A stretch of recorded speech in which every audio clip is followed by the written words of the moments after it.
Introducing Ausbiz Capital GrowWise, a new fund which combines institutional insight and experience with a target return of 15% per annum.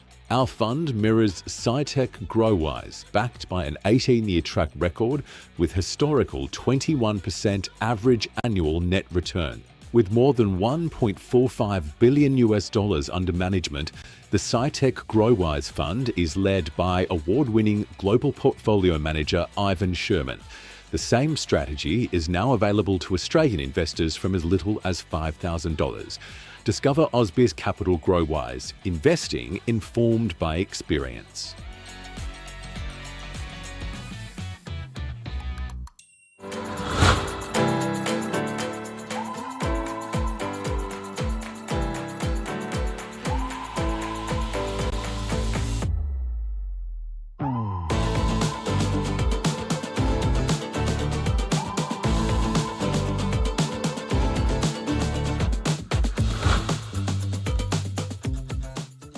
Hello and welcome to the Global View on this Monday. I'm Andrew Gagan.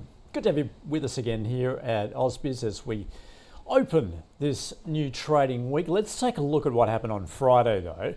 Global equities rising as investors anticipated US interest rates may fall further this year. European shares posting their biggest weekly gain in 12 weeks on strength from banking stocks.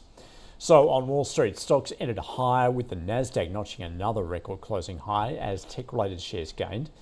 For the week, the S&P rose close to 2.5%, the Dow gained 1.3% and the Nasdaq climbed almost 4%. Apple shares climbed to be up more than 13% for the week after President Trump said the company is investing an additional $100 billion in the US, bringing its total commitment to $600 billion over the next 4 years. Shares of Gilead Sciences surged after it raised its full-year financial outlook. Expedia again raising its annual forecast for gross bookings and revenue growth. Under Armour saw its sales decline and expected them to worsen this quarter and warned of soft demand seen in the sportswear maker's shares down around 18%. And US listed shares of the gold miners rose, Newmont just coming off there, but that was after US gold futures hit a record driven by reports of US tariffs on bullion bar imports.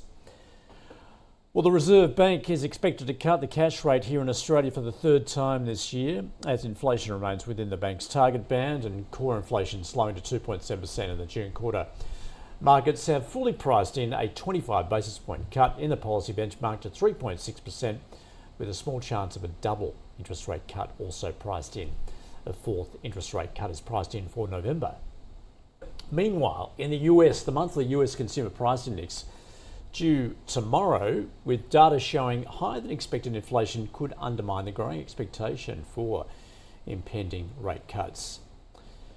And China registered zero consumer price inflation in July while producer prices fell 3.6%. And China could face potential tariff increases tomorrow unless the Trump administration extends a prior truce. US Treasury yields rose on Friday after a series of lackluster auctions ahead of this week's inflation data. The yield on the 10-year rising 4 points to 4.28%. The 2-year was around 3.75%. And the US dollar firmed but was lower on the week as weakening economic data leads traders to price in the probability of more rate cuts this year. The Aussie trading around 65.2 US cents, obviously focused there on the local currency ahead and post that RBA decision tomorrow. And Bitcoin is above 119,000 US dollars. Oil was steady on Friday as markets awaited a meeting in coming days between Russian President Vladimir Putin and Donald Trump. Brent crude futures slightly higher, $66 a barrel. Copper was up more than 1.5%. Iron ore flat at 101 US dollars a tonne. And US gold futures paired gains having hit $3,457 an ounce, after US government ruling that imports of 1 kilogram gold bars from Swiss refineries would face a 39% tariff. However, the premium quickly collapsed after the US administration signalled it would issue a new policy clarifying that gold bars would not be subject to those duties. Well, let's get across what we're seeing on global markets with a focus on Wall Street. Greg Boland joining us from Tiger Brokers. Greg, welcome back. Happy Monday to you. And let's start where we left off on Friday then. More records there, particularly with the Nasdaq. What's driving that at the moment? Mainly the tech stocks are driving that market higher. Obviously, the Nasdaq is being the tech index. Apple had a fantastic week. It's best week since 2020, up over 13%, mainly as a result of this investment of $100 billion. Seems to be the magic number to quell any rhetoric from Donald Trump and Cook met at the White House and announced this additional $100 billion on top of the $600 billion they've already got committed. Analysts responded positively, and two analysts increased their price target from the current $229 odd to $260 to $270. And then also the broader tech market has lifted with other mega caps up quite strongly last week. Tesla up 9%, Alphabet 6%, and NVDA up also 5%. So a pretty very strong day on Friday, but very strong week. Greg, of course, tech in the States, it has been driven by that AI thematic, which, by all accounts, is just in its infancy at the moment. How do you see investors playing that at the moment, the AI thematic? Well, the AI, a lot of people were trying to compare it at the moment to the dot-com bubble. It's a huge differential to that. And so it's sort of, is it to AI or not to AI? And is that the question, the Shakespearean quote, if you like? But the answer really is that the huge hype is in some ways justified. Some of it is marketing noise, such as DeepSeek, and others, speculative fear-mongering, like all our traditional jobs will go. But I think overall it's here to stay. And the biggest difference between this and the dot-com bubble, if you like, is large techs have committed hundreds of billions of dollars to AI infrastructure. And if you look at the capex compared to revenue of some of those major companies, now well over 20%. So it's a huge number that's being put into AI in terms of the tech. It's limited by obviously chip production, and electricity supply, which obviously can constrain over the short term. But companies like NVIDIA, Microsoft, and Amazon Web Services, I said, are committing, they're generating billions of dollars out of AI, and they're spending that back into AI. So unlike the dot-com bubble, where there was no real monetization, in this case, the AI stocks are putting money back into it, and AI is already being pretty well integrated into search, social media, e-commerce, healthcare, and industrial automation as well, and this will continue. So what do you see as the investor strategy here at the moment, given the performance of those mega cap tech stocks? I mean, it is, once again, we're talking about that narrow leadership that appears to be driving the broader market. Yes, it's definitely changed back. The first 6 months of the year, it was really focused on the other 493 odd stocks, whereas now there's definitely a switch back to stocks like Microsoft and NVIDIA and Meta, all driving higher, more than 30% year to date, whereas they were languishing earlier in the year.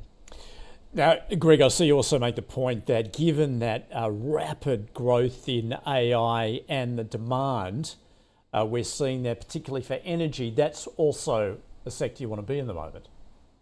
Yeah, so I think those energy-related stocks have had a huge run up, and it's not just power companies. It's also companies that provide infrastructure, such as GE Vernova. It's second highest in the S&P 500 this year, just behind Palantir.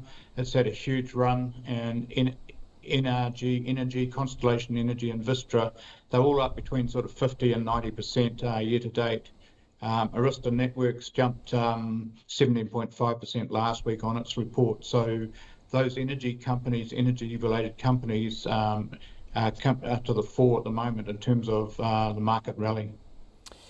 Now, Greg, when we take a look at what's next, given we're at those record highs, how we should be positioned, how does seasonality factor in here, given that historically the third quarter has been the worst, particularly the month of September? Yeah, September's the only month on record since 1945 that has been down on average, down 0.7%. Q3, as you say, is historically the worst. But I think this time around it may be a little bit different. We had this huge fall in April, obviously a rally since then, but I would have thought that the market should stay, reasonably stable to upwards, whereas some of the, major banks, such as the Morgan Stanleys and Deutsche Banks, etc., are saying that there could be a pullback as much as 15%. Well, we've already had a pullback earlier in the year of over 20%. So whether we'd have two in the same year, I sort of find that a little bit hard to take. The biggest issue, obviously, is going to be the effect of tariffs and on inflation. So the inflation numbers coming out this week are all important, as they will be a leading indicator as to whether the US will cut interest rates in September.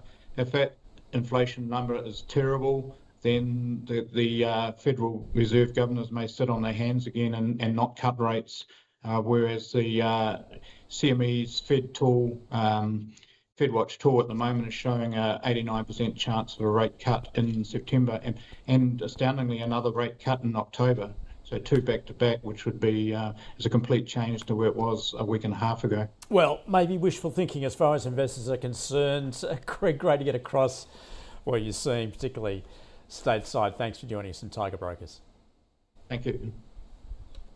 All right, let's refocus then on the local market as we get going on this Monday. Of course, that's just a couple of minutes away. SPI futures indicating, look, it's a relatively flat opening, has to be said, just 5 points higher. And of course, the focus will be this week on the RBA meeting, tomorrow, the decision, but also we're getting more and more earnings results out today as well. Join us, we'll get right across it in just a couple of minutes' time.